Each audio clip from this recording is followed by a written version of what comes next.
On a vu précédemment qu'un endomorphisme était trigonalisable si et seulement si le polynôme caractéristique était scindé, ou encore qu'une matrice carrée était trigonalisable si et seulement si son polynôme caractéristique était scindé. Et bien ça nous amène très naturellement à la proposition suivante, qui est que dans K égale C, tout endomorphisme d'un C espace vectoriel de dimension finie est trigonalisable, et ou que toute matrice carrée à coefficient complexe est trigonalisable.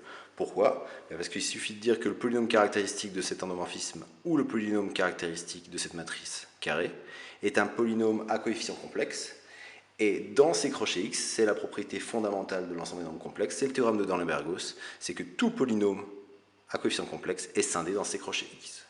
Et donc, c'est le gros avantage, c'est que dès lors que vous avez un endomorphisme d'un espace vectoriel de dimension finie sur C, ou une matrice à coefficient complexe, vous pouvez toujours la trigonaliser ou le trigonaliser.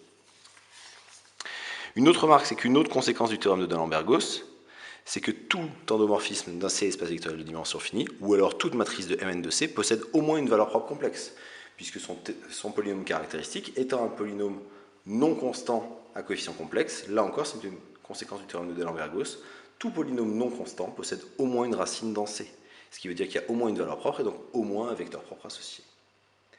Alors, quelques exemples pour voir ce qu'il en est de cette diagonalisabilité, trigonalisabilité et le lien avec le polynôme caractéristique. Je prends d'abord un endomorphisme, cette fois-ci je me place dans R, pour un R espace vectoriel, non pas dans C, auquel cas la trigonalisation serait automatique. Je prends F, l'application qui va de R2 dans R2, qui a au couple XY associe moins YX. On vérifie sans peine que F est un endomorphisme de R2, ça va de R2 dans R2, la linéarité est très simple. Pour la trigonalisabilité, je calcule le polynôme caractéristique. Et pour calculer le polynôme caractéristique, je calcule la matrice de F dans n'importe quelle base de R2. Je prends la base canonique. L'image du vecteur 1, 0, c'est le vecteur 0, 1. Donc la première colonne, je mets un 0 et 1, 1. Et l'image du deuxième vecteur de la base canonique, donc l'image de 0, 1, c'est moins 1, 0. Ce qui donne cette deuxième colonne, moins 1, 0. Donc la matrice de F, c'est cette quantité-là. Je calcule le polynôme caractéristique. Donc le polynôme caractéristique en lambda, ce serait le déterminant de lambda, lambda 1, moins 1, ce qui fait lambda carré moins moins 1, lambda carré plus 1. Donc le polynôme caractéristique, c'est x carré plus 1, qui n'est pas scindé dans R. Donc F n'est pas trigonalisable, et en plus, le polynôme caractéristique n'ayant aucune racine réelle, F ne possède aucune valeur propre. Donc ici, pour un endomorphisme d'un R espace vectoriel, je ne peux rien dire de plus. Je poursuis avec l'exemple. Ici, je prends non pas F, l'endomorphisme du R espace vectoriel R2, mais je prends juste la matrice J, qui était la matrice qu'on avait déjà là, la matrice 0, moins 1, 1, 0. Cette matrice J est-elle trigonalisable? Le polynôme caractéristique de J, je l'ai calculé tout à l'heure, c'est x carré plus 1. Et là, j'ai deux possibilités pour J. Contrairement aux endomorphismes, quand je suis un endomorphisme d'un R espace vectoriel, je ne peux rien dire de plus. Quand j'ai une matrice à coefficient réel, je peux la considérer comme une matrice à coefficient réel. Donc J est dans M de 2R.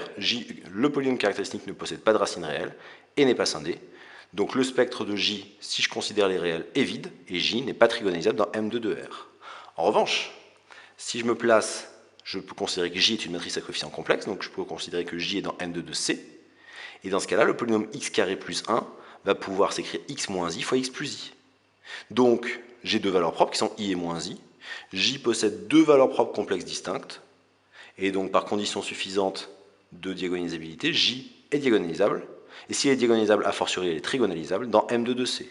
Et la diagonalisation donnerait qu'il existe P, une matrice inversible dans GL de 2C, telle que J égale P fois D, la matrice diagonale avec sur la diagonale les valeurs propres, c'est-à-dire i et moins i, fois P moins 1. Donc on a une matrice J qui est non diagonalisable et non trigonalisable si on la considère comme une matrice réelle, mais qui est et diagonalisable et trigonalisable si je la considère comme une matrice à coefficient complexe. Autre exemple, je vais agrandir un petit peu, je vais prendre une matrice 4, 4. La matrice 0, moins 1, 0, 1 en ligne, 1, 0, 0, 0, 0, 0, 0, moins 1, 0, 0, 1, 0. Si je l'écris avec des blocs de 2, je reconnais ma matrice J, la matrice 0, moins 1, 1, 0, en haut à gauche et en bas à droite. Et puis là, j'ai un bloc de 2, 0, 0, 0, 1, 0, 0, que j'appelle n. Je calcule le polynôme caractéristique de A. Vous pouvez calculer A moins lambda I4. et vous regardez le déterminant et vous voyez que vous voyez apparaître le déterminant de J moins lambda I2 fois le déterminant de J moins lambda I2, puisque vous avez le déterminant d'une matrice triangulaire par bloc.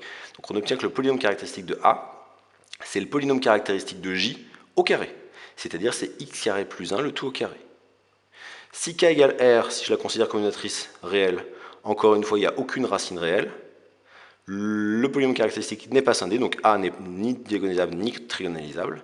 En revanche, si K égale C, qui a de x, le x carré plus 1 en le factorisant x moins i fois x plus i, qui a de x, c'est x moins i au carré fois x plus i au carré. Donc j'ai un produit de polynôme de degré 1, qui a de x est scindé, donc A est trigonalisable. De toute façon, ça marche toujours pour une matrice à coefficient complexe, elle sera toujours trigonalisable.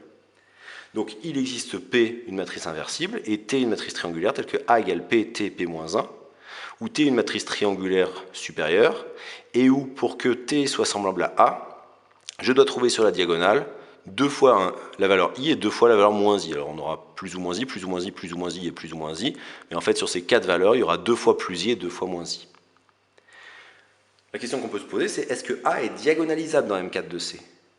Dans la mesure où le spectre de A, avec des parenthèses, c'est I et moins I, on a vu, c'était lors de la caractérisation fondamentale de la diagonalisabilité avec les polynômes annulateurs, que A est diagonalisable si et seulement si le polynôme x moins i puissance 1 fois x plus i puissance 1, c'est-à-dire où je modifie les ordres de multiplicité et je les remplace par 1, ce polynôme-là est annulateur de A. Donc si et seulement si le polynôme x carré plus 1 est annulateur de A, x carré plus 1 annulateur de A, c'est A carré plus I4 égale 0, c'est-à-dire A carré égale moins I4.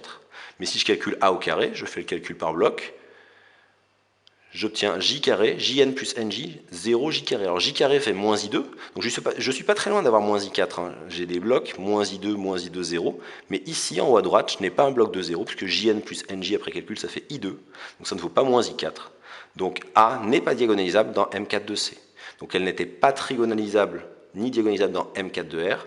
Elle devient trigonalisable dans M4 de C sans être pour autant diagonalisable. Alors j'ai fait ça en utilisant la caractérisation avec les polynômes annulateurs de la diagonalisabilité. J'aurais pu aussi regarder si la dimension du sous-espace propre associé à leur propre i ou la dimension du sous-espace propre associé à leur propre moins i était ou pas égale à l'ordre de multiplicité, c'est-à-dire égale à 2 en regardant le rang de A moins petit i fois la matrice I4. Ça aurait marché aussi pour vous constater que A n'était pas diagonalisable. Mais là, on voit que la caractérisation avec les polynômes annulateurs est extrêmement efficace pour voir que A n'est pas diagonalisable.